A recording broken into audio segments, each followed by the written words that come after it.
Hello, everybody. I hope you are doing well today. Welcome to the Resistance Desk Beyond Burnout with Rhonda J. I'm your girl, Rhonda J. I am a mental health advocate and education, wellness, and resilience consultant. And I'm here today to talk about ways that you can remain steady and resilient in times of constant change, turmoil, foolishness, recklessness, and all around badness. Now, number one on my list is fortifying your boundaries by pushing back. So I got my little notes here, reading my little notes. So figure out what the little things are. What I realize when it comes to pushing back about boundaries is there are little things, small decisions. The one thing you can do about boundaries is make those decisions in advance. So what does that look like? That may look like at the job, the group may decide after lunch, hey, let's go get some coffee, right?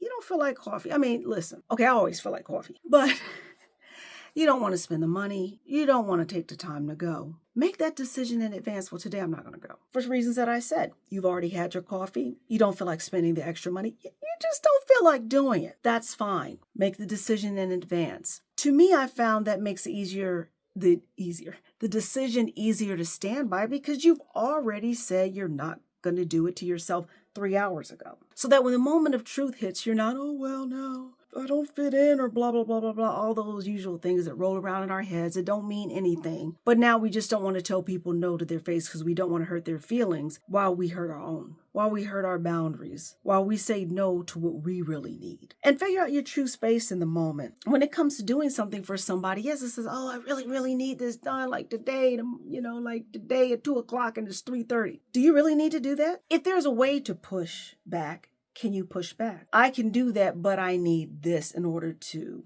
do it successfully. And going back to the first example, what could you be doing with that extra money and time that you saved not getting that coffee? And again, this is from a coffee lover. It's never a bad time for coffee. It's just sometimes they're more convenient and conducive than others. I started asking myself, this is a real life example, what could I be doing with that time, that money, that effort? Because I really don't want coffee. I just want to fit in. What could I be doing? Could I just be still? Could I listen to a favorite song? Could I just figure out that needling in the back of my head that's been kind of bothering me all morning and maybe sort things out? I'm a very self-aware person, and look, things be needling all the time back here. And you have to figure those things out. So would this be a better time to be still and say, okay, what bothered me about that moment? I had to move on very quickly on to the next. But now that I have a moment, can I create a boundary and say, okay, let's look at that. Let's look at what's going on. Okay, so that first one is fortifying your boundaries by pushing back. Number two is realizing that little things mean the most. This is kind of one of those things along the lines of stillness. So I wake up in the morning a lot and my brain is like, girl, did you just... And I used to be a person to say, you know what, brain, not right now, not today. But I've gotten to a place in my life now. I'm like, okay, what you saying? Because you're going to say what you got to say. And if you don't say it now, you're going to say it in some inopportune time. And I'm going to get all distracted and like, whoa. And I realize that those times are important to sort out your feelings. I also say here that if today feels like a day where exercising or whatever you do, those self-care things, I call them the things that say this is self-care, but it just feels a little bit beyond what you can do today. Can you do it? Let's say you do it in the morning, like exercising. Can you do it in the afternoon? Can you find space maybe to do it in the evening? And it may look like 15 minutes. It may not be 30 minutes. It may not be the hardcore workout. Is it something that you can still get accomplished today? But it just looks a little different, right? Because sometimes we get into these spaces where it's like, if I don't do it right here, right now, this particular way, then it don't mean nothing. And then we end up not doing it. And now we miss today to connect with that part of ourselves. When I say little things mean the most, I'm saying the little thought shift of saying, can I move this to a different point of the day so that it feels more accessible, it feels more doable. It doesn't feel like pushing against just what's going on right now. It's another thing I noticed. I used to like that. I used to like when it was like, I didn't feel like it, but I got up and did it.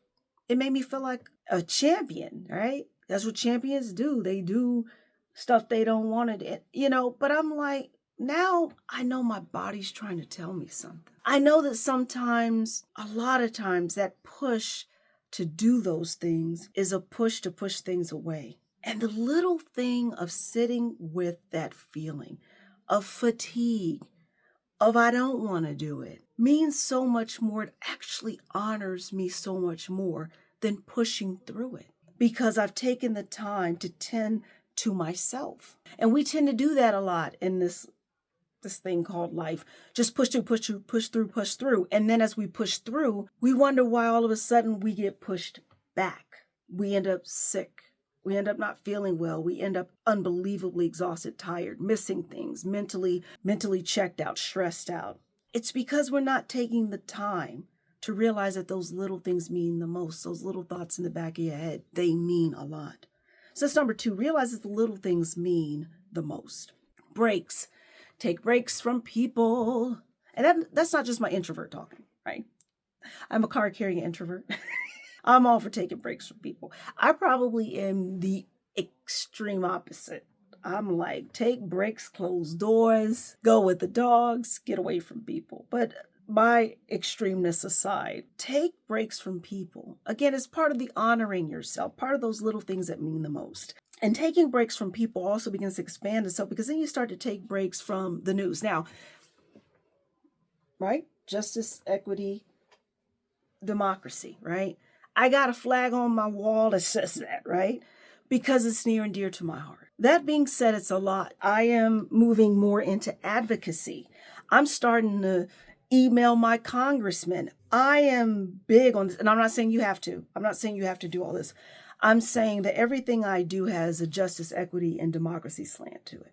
But I have to take breaks. There's so much going on all at once. The trains are going 1,000 miles an hour, as Dr. Eddie Glaude says. It is difficult to keep up with everything. So many stories now, I'm just like, I can't engage in, because they're so visceral and they're so hard to see and they're so against my moral compass. It's just very hard. So I have to take breaks. And it's not easy, right? It's not easy. When you're in advocacy work, you want to get deeper into it, and it affects everything that we do. It's hard to take those breaks, but you got to. So like, there's certain stories I can't watch. There's certain stories now I'm like, I got to give it space to breathe before I watch it. I can't watch it as soon as it happens. Quite literally, almost like when I feel fortified and safe enough to watch it, mentally safe enough to watch it, I will. But you take those breaks. You have to take those breaks. I tell my inner child, my inner 5-year-old, that you're safe. I got you. I'm looking out for you.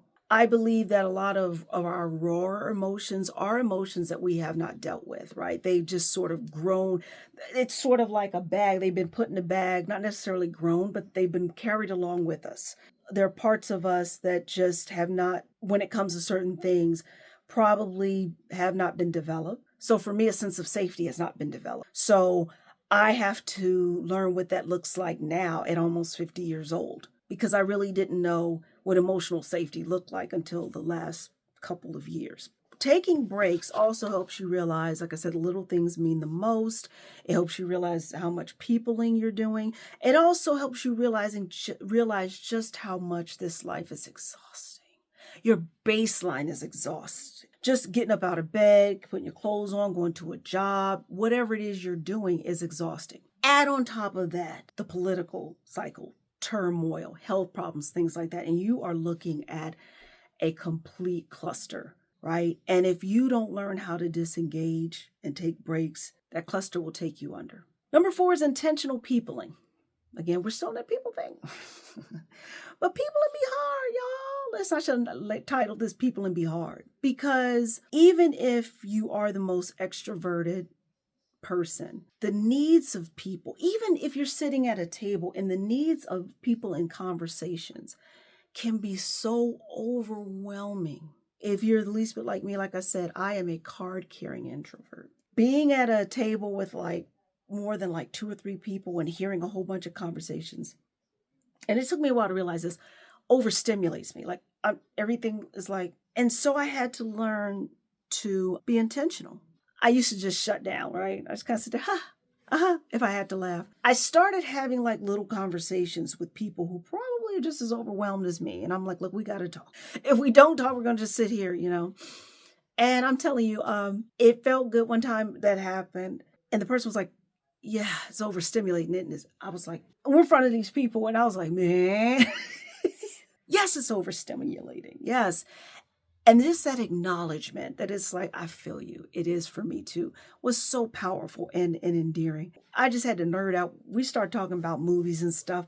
I just was like, it was just a celebration of life. I was like, man, I'm so happy that you saw that. I almost was trying to put that aside and move it like, oh, I'm not overly stimulated. I just can't speak right now. Like, I just can't. But that's what it was. Intentional peopling. So just don't force it.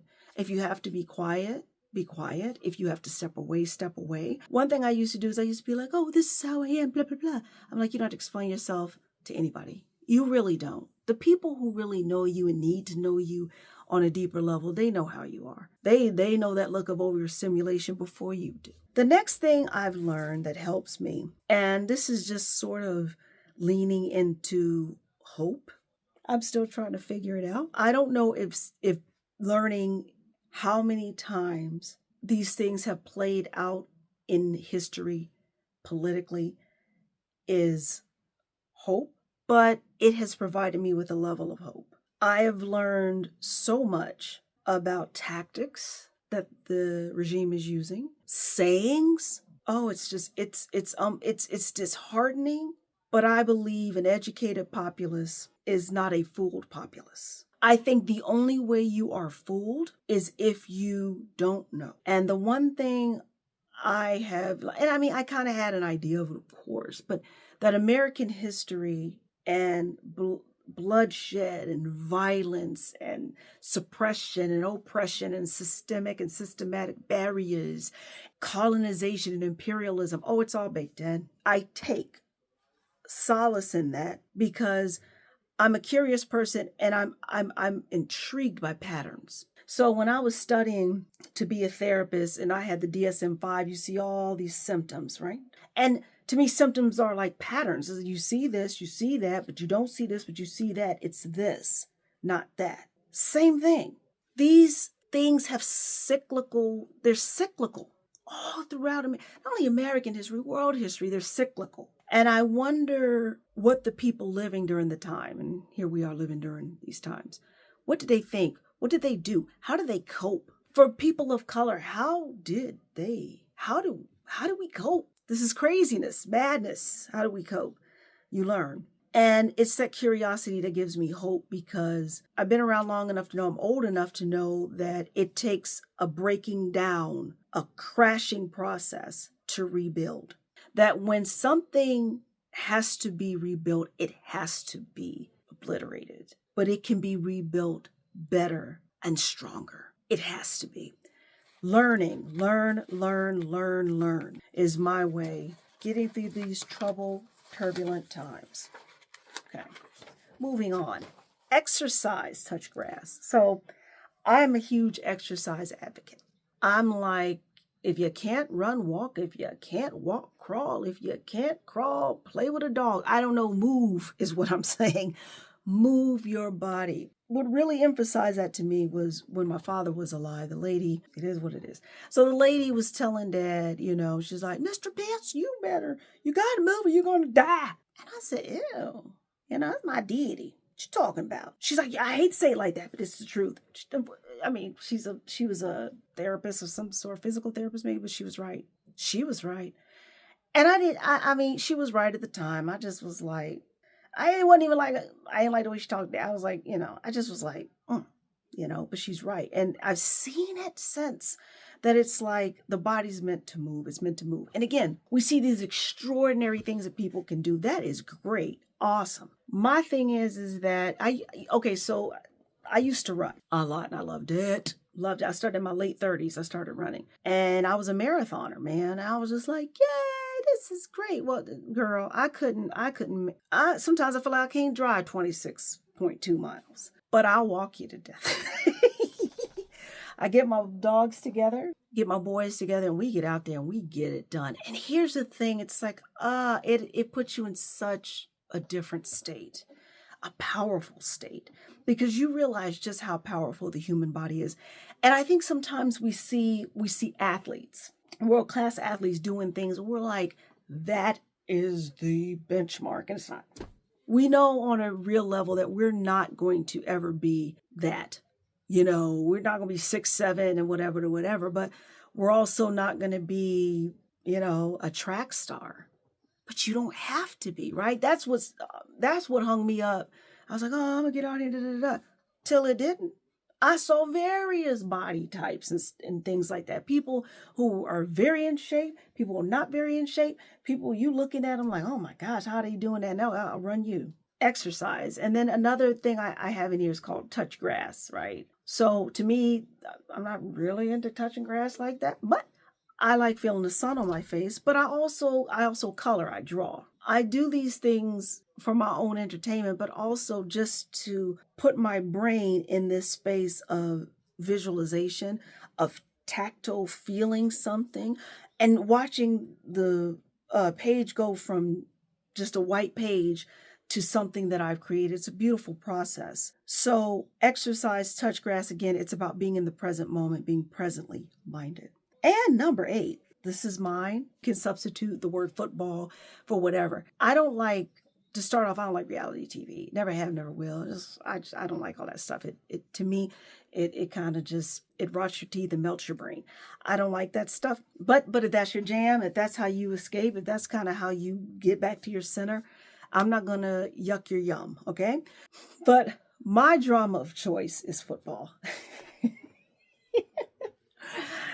Listen, it is so dramatic being a Minnesota Vikings fan. We ups and downs all the way around. I mean, just love and heartbreak, We're going to make it, y'all. I think we are going to make it to somebody's Super Bowl. They may have to set one up for us. But I believe once they do, we'll make it. So my thing is that thing that brings levity into your life, and mine is football. I love every aspect of it. I'm processing it as I'm talking. I think it piques my curiosity. And then postseason, it's like, you have a team like mine, we're going to be on the couch. But also you just see how the players and the coaches and people start moving around when the season's over with. You start to see like, okay, this guy may have sucked coaching this team, but he comes over here and all of a sudden 1-2 seasons later, they are, division champions. It's great. I say here, and it's the truth. It's like Young and the Restless for me. It's like a soap opera for me, but like believable, like, oh my gosh, where's he going to end up? Oh my gosh, really? Just like that.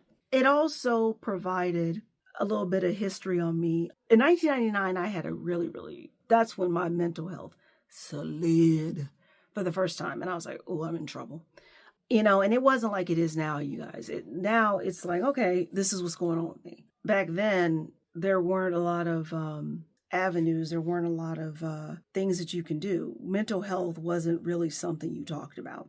It was talked about in the context of like somebody who needed to be hospitalized. There weren't the varying degrees in between needing a little bit of help and then like needing to be hospitalized. And so I was going through that bad. And my depression manifested in such a way that I was not able to concentrate. Like I would watch the TV and like 10 minutes would pass and it's like, oh, what in the world? It started off with ESPN and I would just watch the announcer. Like it just started off like watching. And then it got to where I could pay attention to what they were saying. And then I started watching football and they were showing the Minnesota Vikings. I just remember being like, okay, who are the people? The person who stood out to me was Robert Smith from Ohio State. And I just kept my eye on him because he was the only person. He was the only thing I could concentrate on. He was the only thing I could see. And it grew from there and it went to, okay, now I can watch this play. Okay. Over time, I was able to pay attention to a whole game. That's how dark it was. But I had to sit down. I remember one of the things I used to do was when I would hear someone say something, like the announcer, I would repeat it back in my head to keep me from going into this space. I don't know. I cannot describe it, sort of like losing time. I can't express it any other way than that. Like if you've ever dozed off and then woke up and you're like, oh, and it felt like you were asleep for like an hour and you were asleep for like 10, except your eyes are open. That's the only way I can really describe it. So from there, I have become probably one of the biggest Minnesota Vikings fans that you will ever know. I don't think I really told a story like that before. Until I just told that story, I think there was a little bit of shame still involved in that. But how much football has been a part of my mental health and my mental stability, I think that was worth sharing. I hope that helps you. So I'm going to recap real quick and get on out of here, skedaddle. So ways to remain steady and resilient in times of constant turmoil, change, and just all around bad. Fortify your boundaries by pushing back and knowing where you can kind of open it up just a little bit. Realize that the little things mean the most. Taking time to really, hey, I'm not feeling it this morning. To really say, why am I not feeling it? No judgment, just why? Out of curiosity. Take breaks from people. Take breaks from people. It's a tiring world out there. It is an extroverted world, and it's a world where everybody's expected to be a happy extrovert. That does not have to be you. Take breaks where you need it. Number 4, intentional peopling. Be intentional. I think now, as I'm talking about it, it is more about being intentional with those people that you can be open with, that give you that space to not feel like you have to be on 10. Right? That understand the nuances. Learn. Get a book, learn, read, learn about these things. We are seeing in real time what the lack of education, the lack of desire to learn can do to a society. We are seeing that in real time. And make learning a lifelong habit. I mean, maybe that's why I was in school so long. I thought about that. I was like, yeah, because it poisons me to learn so that you know what's going on, so that you understand the terms and things like that. Even if the regime doesn't, you understand. Because, let me get on my soapbox, because the lack of learning, reading about things, understanding them, to me is the critical reason why we are where we are now. People allowed other people to tell them what things are and what things mean. And it's led the country in the wrong direction. Next, exercise, touch grass, feel wind, feel sun on your face, feel the cold. It's wintertime here in North Carolina. Feel the cold. Draw. Do something with your hands. That stuff is awesome. It's really a great way to stay present, be present-minded. And lastly, y'all may not like it. Y'all may like your reality TV. That is fine. Find that thing that just puts you a little bit of where they going, what they doing. That's football for me. Football is my new Young and Restless, okay? Guys, that's all I have for you today. Please comment below about which one resonated with you. Which one do you disagree with? What do you use to keep yourself grounded, resilient, and sane in these times? Let me know below, okay? Thank you so much for joining me, and I will talk to you later. Bye.